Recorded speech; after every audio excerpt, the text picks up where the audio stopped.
Welcome to my channel guidance Aura. मैं हूँ doctor Manisha Pandey. आज मैं आपको बीएड 4th सेमेस्टर के प्रैक्टिकल के बारे में बताने वाली हूँ। बीएड 4th सेमेस्टर का पहला प्रैक्टिकल है ईपीसी 1। अब ईपीसी 1 में आपको एक्शन रिसर्च करना है। अब सबसे पहले मैं आपको एक्शन रिसर्च क्या है इसके बारे में बताने वाली हूँ। एक्शन रिसर्च का मतलब है कृति संशोधन। इसका मतलब है कि स्कूल लेवल पे जो भी बच्चों को सब्जेक्ट वाइज जो छोटी छोटी समस्याएं आती है, जो छोटे छोटे प्रॉब्लम्स आते हैं, उन प्रॉब्लम्स को क्लास टीचर रहे या स्कूल की कोई भी टीचर रहे, वो अपने लेवल पे उस समस्या का सोल्यूशन निकालती है, उस समस्या के ऊपर कुछ उपाय करती है और उन उपायों के द्वारा उस समस्याओं का कंक्लूजन करती है, समस्या खत्म कर देते हैं, जिससे बच्चों का रिजल्ट अच्छा आता है और बच्चों में जो समस्याएं हमने देखी है वो समस्याएं बच्चों की वहां पे खत्म हो जाती है। ये है एक्शन रिसर्च, यानी ये स्कूल लेवल पे किया जाता है। अब इसमें हम एग्जाम्पल के तौर पे देख सकते हैं, जैसे लैंग्वेज है मराठी। अगर हम लेते हैं तो मराठी में शुद्ध लेखन की गलतियां बच्चे करते हैं, उसके बाद ह्रस्व दीर्घ की गलतियां बच्चे करते हैं। हिंदी में भी वही समस्या आती है। उसके बाद अगर साइंस है, साइंस में प्रैक्टिकल करते वक्त कुछ समस्याएं बच्चों को आती है। उसके बाद केमिकल रिएक्शन बच्चों को समझ में नहीं आती है। बायोलॉजी है तो बायोलॉजी में डायग्राम निकालना नहीं आता है। उसके बाद ज्योग्राफी है, ज्योग्राफी में मैप रीडिंग करते वक्त उनको समस्या आती है। उसके बाद हिस्ट्री में ईस्वी सन जो रहते हैं या अलग अलग घटनाएं जो रहती है, ऐतिहासिक घटनाएं, वो याद रखने में उनको प्रॉब्लम आती है। इस प्रकार से विभिन्न प्रकार की समस्याएं हमें क्लास लेवल पे दिखाई देती है। इसके अलावा कुछ बच्चे ऐसे होते हैं कि क्लास में रोज लेट आते हैं, तो ये भी एक समस्या है। इसके ऊपर भी एक्शन रिसर्च किया जा सकता है कि क्यों लेट आता है। उसके बाद कुछ बच्चे ऐसे रहते हैं कि मैक्सिमम टाइम पीरियड्स में सोते ही रहते हैं, ये भी एक समस्या है। इस प्रकार से छोटी छोटी समस्याएं टीचर सिलेक्ट करती है, वो अपने लेवल पे उसको एक्शन करके कृति के द्वारा उसे सॉल्व करती है, उसे कहते हैं एक्शन रिसर्च। अब ये एक्शन रिसर्च है, तो ये एक्शन रिसर्च में लिखना कैसे है, इसका प्रोजेक्ट कैसे तैयार करना है, ये मैं पहले आपको बताने वाली हूँ। इसमें आपको 5 चैप्टर लिखने हैं। 5 चैप्टर में से पहला चैप्टर रहेगा इंट्रोडक्शन का। इंट्रोडक्शन में क्या आएगा कि जो भी आपने समस्या ली है, जैसे कि ज्योग्राफी के मैप रीडिंग की समस्या आपने ली है कि 9th क्लास के बच्चों को ज्योग्राफी में मैप रीडिंग में समस्या आती है, तो उसमें इंट्रोडक्शन जो रहेगा आपका, तो उस समस्या के बारे में आपको उसमें लिखना है कि ज्योग्राफी क्या है। उसमें आपको आएगी डेफिनेशन आएंगे, उसके बाद ऑब्जेक्टिव्स आएंगे कि कौन कौन से ऑब्जेक्टिव्स आपने इस रिसर्च में लिए हैं, आपको क्या करना है उसमें। उसके बाद हाइपोथेसिस आएगा। हाइपोथेसिस का मतलब क्या है कि हमने कौन सा रिसर्च के बाद में पहले ही डिसाइड करके रखना है कि ऐसा ऐसा कंक्लूजन उसमें आने वाला है, उसको बोलते हैं हाइपोथेसिस। उसके बाद आपको जो भी आपने ये लिया है उसकी समस्या के बारे में, वो जो प्रॉब्लम आपने लिया है उसके बारे में पूरा इंट्रोडक्शन पहले चैप्टर में आएगा। उसका महत्व क्या है, उसकी आवश्यकता क्या है, ये सब पहले चैप्टर में आएगा। फिर दूसरा चैप्टर है रिव्यू ऑफ रिलेटेड लिटरेचर। इसमें है कि अपने टॉपिक से रिलेटेड और बहुत से लोगों ने अगर रिसर्च किया है तो ऐसे रिसर्च यहाँ पे आपको कलेक्ट करने हैं, उनको पढ़ना है और उन्होंने किस प्रकार से उसका सॉल्यूशन निकाला है, वहां पे उन्होंने कौन कौन से साधनों का उपयोग किया है, कौन कौन से उपाय किए हैं, उपाय करने के बाद वो समस्या कहाँ तक सॉल्व हुई है, जिसके लिए आपको ये पुराने जो पूर्व संशोधन है इसकी आपको मदद होने वाली है। इसके लिए आप बहुत सारी बुक्स भी पढ़ सकते हो। बुक्स में भी बहुत सारे ऐसे रिसर्च आते हैं, वो पढ़कर भी आप अपने रिसर्च में उसकी हेल्प ले सकते हो। तो अपने रिसर्च में हेल्प लेने के लिए और अपना रिसर्च अच्छे से सक्सेस हो, इसके लिए ये रिव्यू ऑफ रिलेटेड लिटरेचर बहुत ही महत्वपूर्ण है। उसके बाद है मेथड्स ऑफ रिसर्च, अनुसंधान विधि एवं साधन। अब रिसर्च मेथड में सबसे पहले है कि मेथड हमने कौन सी यूज की है। मेथड 3 प्रकार की है। रिसर्च मेथड है, एक है हिस्टोरिकल मेथड है, दूसरी है सर्वे मेथड है, तीसरी है एक्सपेरिमेंटल मेथड है। अब इन 3 मेथड में से जनरली सर्वे मेथड या एक्सपेरिमेंटल मेथड ही यूज की जाती है, क्योंकि समस्याएं वैसी रहती है कि समस्या के लिए हमें उसकी जरूरत पड़ती है। तो यहाँ पे हमें लिखना है कि हमने कौन सी मेथड ली है, उस मेथड के बारे में आपको वहां पे लिखना है। उसके बारे में है, उसके बाद है टूल्स। टूल्स में है क्वेश्चनर, उसके बाद है इंटरव्यू, ऑब्जर्वेशन, नैदानिक चाचनी, नैदानिक चाचनी, पदनिश्चयन श्रेणी। इस प्रकार से अलग अलग टूल्स है। इसमें से आपने कौन सा टूल यूज किया है ये भी आपको इसमें मेंशन करना है। उसके बाद है सैंपल। सैंपल मतलब न्यादर्श।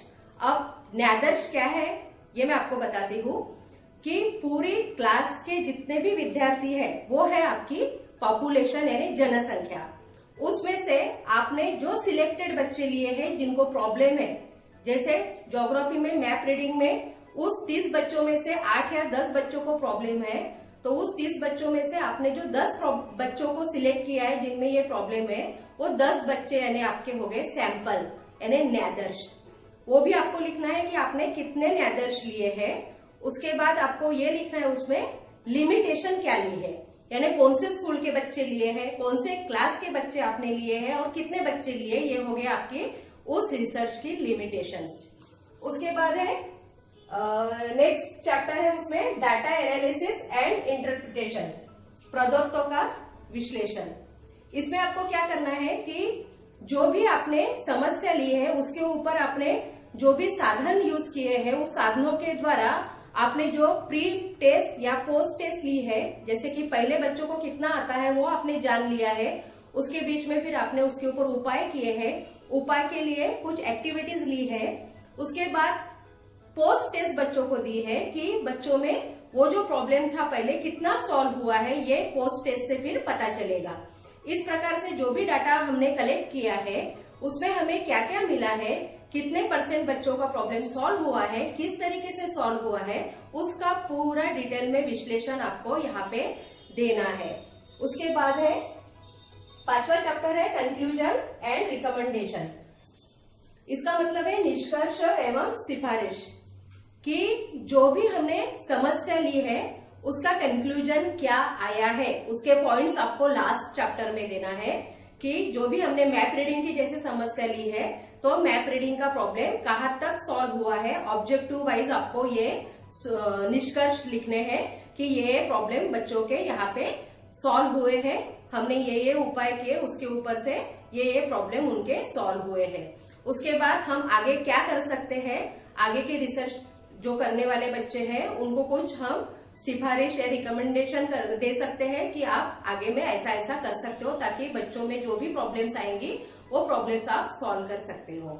इस प्रकार से हमारा ये प्रोजेक्ट हमें तैयार करना है।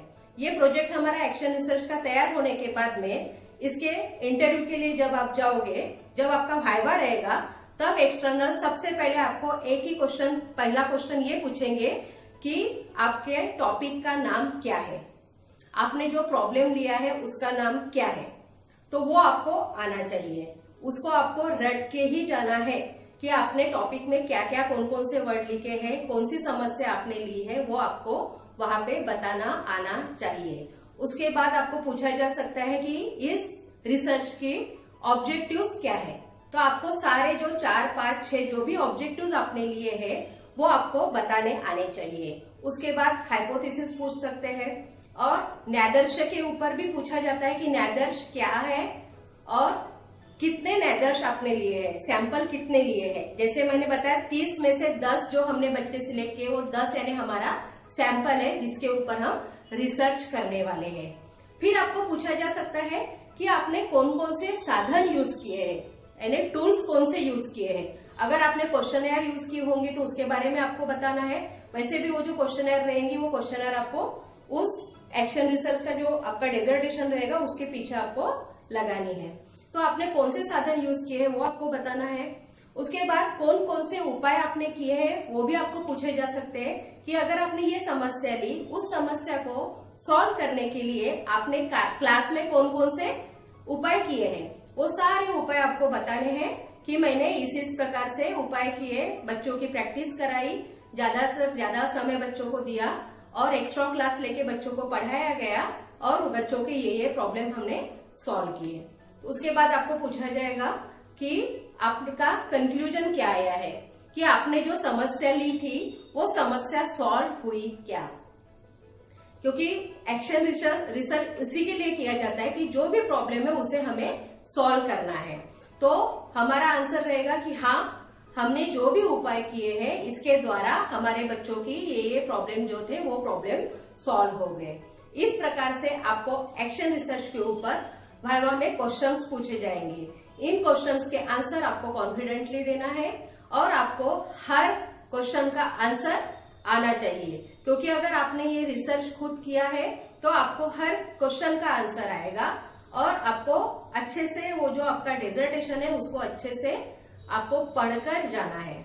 उसके बाद इसके साथ में आपको एक छोटा सा सिनॉप्सिस उसका तैयार करना है। सिनॉप्सिस यानी रूपरेखा जो उसकी रहती है वो 2-3 पेज की आपको उसके ऊपर तैयार करनी है कि हमने ये करना है, ये हमें करना है करके एक छोटा सा उसकी रूपरेखा आपको तैयार करनी है। एक डिसर्टेशन रहेगा और उसका एक 2-3 पेज का सिनॉप्सिस रहेगा। इस प्रकार से आपको एक्शन रिसर्च का प्रोजेक्ट तैयार करना है। अब मैं आपको बीएड 4th सेमेस्टर के सेकेंड प्रैक्टिकल के बारे में बताने वाली हूँ, जो है ईपीसी 2। इसमें आपको करना है स्काउटिंग एंड गाइडिंग। इसके लिए आपको आपके कॉलेज में किसी भी एक ऑथराइज ट्रेनर को बुलाना है कि जो स्काउट गाइड के बारे में उनको पूरी जानकारी है। ऐसे ऑथराइज ट्रेनर को बुला के आपको उनका गेस्ट लेक्चर रखना है।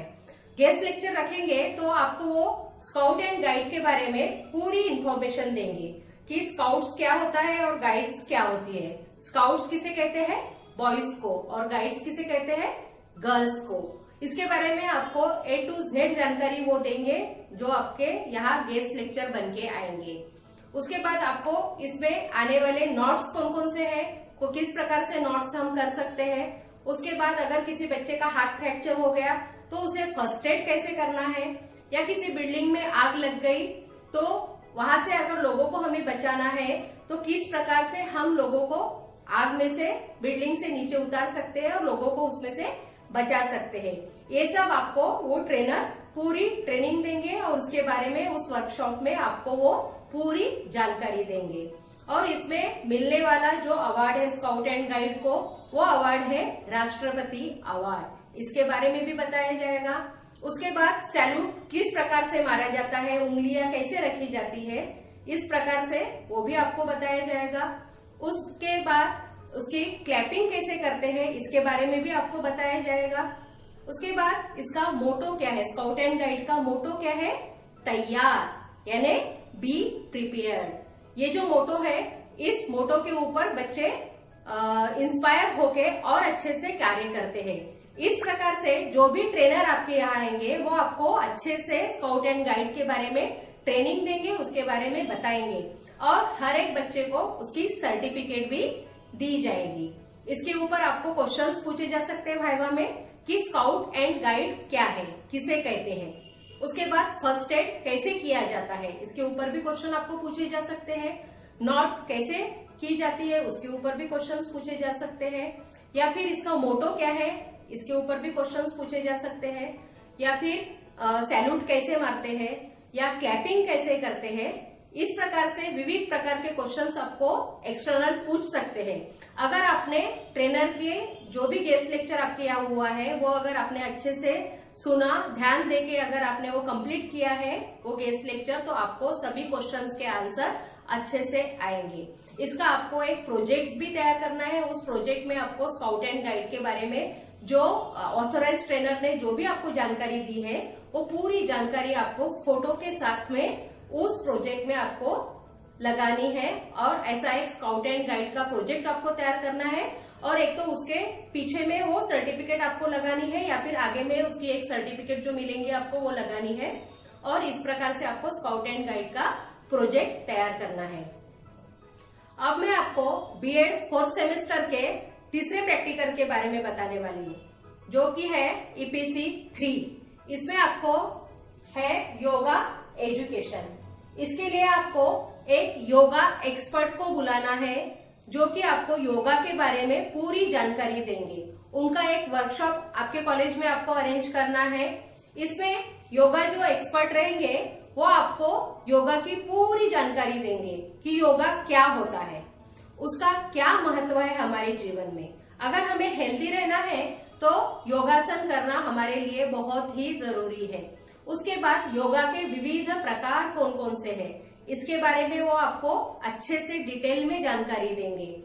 जैसे कि वो आपको इसमें बता सकते हैं योगासन के प्रकार, जैसे वृक्षासन है, ताड़ासन है, भुजंगासन है, मयूरासन है, मरकटासन है, उसके बाद चक्रासन है। इस प्रकार से विविध आसनों के प्रकार है, वो आसनों के प्रकार भी वो आपको डेमो के तौर पे करके बताएंगे और इन सब आसनों का हमारे जीवन में क्या महत्व है ये भी वो आपको समझाएंगे।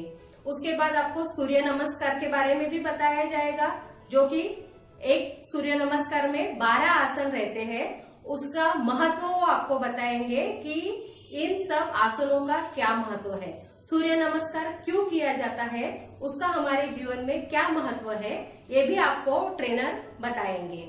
उसके बाद आपको प्राणायाम के बारे में जानकारी देंगे कि प्राणायाम हमारे जीवन में कितना महत्वपूर्ण है। जैसे कि उसमें भी विविध प्रकार है, उसके बारे में भी वो आपको डेमो के तौर पे करके दिखाएंगे। जैसे कि प्राणायाम है, उसमें अनुलोम विलोम है, भस्त्रिका प्राणायाम है, फिर कपालभाति है। इस प्रकार से अलग अलग प्रकार के प्राणायाम के भी प्रकार वो आपको बताएंगे, जो कि आपको भी करने हैं और डेली रूटीन में आपको ये आसन और प्राणायाम करने हैं। उसका महत्व हमारे जीवन में बहुत है। अब ये सब प्रैक्टिकल आपको क्यों दिए गए हैं, जैसे स्काउट एंड गाइड हो गया या योगा एजुकेशन हो गया, क्योंकि आप स्कूल में एक टीचर बनने वाले हो और एक अच्छे टीचर को ये सब सब्जेक्ट्स के बारे में जानकारी होना बहुत जरूरी है। क्योंकि हर स्कूल में हर बच्चे को स्काउट एंड गाइड रहता ही है और योगा एजुकेशन भी हर स्कूल में लिया जाता है, योगा भी लिया जाता है। तो इसके बारे में हर टीचर को इसका कम से कम बेसिक नॉलेज तो भी रहना चाहिए। इसलिए आपको प्रैक्टिकल में ये सब सब्जेक्ट्स दिए गए हैं। इसके ऊपर आपको वाइवा में क्वेश्चंस पूछे जा सकते हैं। एक्सटर्नल आपको पूछेंगे कि योगासन के प्रकार कौन कौन से हैं, तो आपको योगासन के प्रकार बताने आने चाहिए। हो सकता है आपको कोई एक आध योगासन भी करने के लिए बोला जाए। उसके बाद प्राणायाम क्या है, प्राणायाम की हमें क्या आवश्यकता है, ये भी पूछा जा सकता है। प्राणायाम के विविध प्रकार कौन कौन से हैं, इसके बारे में भी आपको पूछा जा सकता है। उसका भी आंसर आपको आना चाहिए। इस प्रकार से वाइवा में आपको जो भी क्वेश्चंस पूछे जाएंगे उसके सारे आंसर्स आपको आने चाहिए। ये जो ट्रेनर जो रहेगा, योगा एक्सपर्ट जो आपके यहाँ आने वाले हैं, ये योगा एक्सपर्ट आपको जो भी योगा के बारे में जानकारी देंगे, ये पूरी जानकारी आपको नोट डाउन करनी है और उसका भी एक प्रोजेक्ट आपको बनाना है। उसमें आपको पूरे आसन के प्रकारों के फोटोग्राफ्स भी लगाने हैं, प्राणायाम के प्रकारों के भी फोटोग्राफ्स लगाने हैं। उसके बाद वो योगा एक्सपर्ट जो रहेंगे वो आपको उसकी सर्टिफिकेट भी देंगे, वो सर्टिफिकेट भी आपको उस प्रोजेक्ट में लगानी है। और इस प्रकार से आपको योगा एजुकेशन के ऊपर एक प्रोजेक्ट तैयार करना है। उसमें आपको योगा की पूरी इंफॉर्मेशन लिखनी है और वो प्रोजेक्ट आपको वाइवा के वक्त सबमिट करना है और उसी प्रोजेक्ट के ऊपर आपको एक्सटर्नल क्वेश्चन पूछेंगे। इस प्रकार से मैंने आपको फोर्थ सेमिस्टर के बारे में आपको सारी प्रैक्टिकल के बारे में आपको सारी जानकारी दी है कि EPC 1 में क्या है, EPC 2 में क्या है और EPC 3 में क्या है। तो इस प्रकार से आपको ये कंप्लीट करना है और जो भी क्वेश्चंस आपको पूछेंगे उसके आंसर कॉन्फिडेंटली देना है। अगर आपको ये मेरा वीडियो अच्छा लगा या ऐसे ही मेरे और वीडियोस आपको देखने हैं तो सबसे पहले आप मेरे इस चैनल को सब्सक्राइब कीजिए, लाइक कीजिए और शेयर कीजिए। Thank you.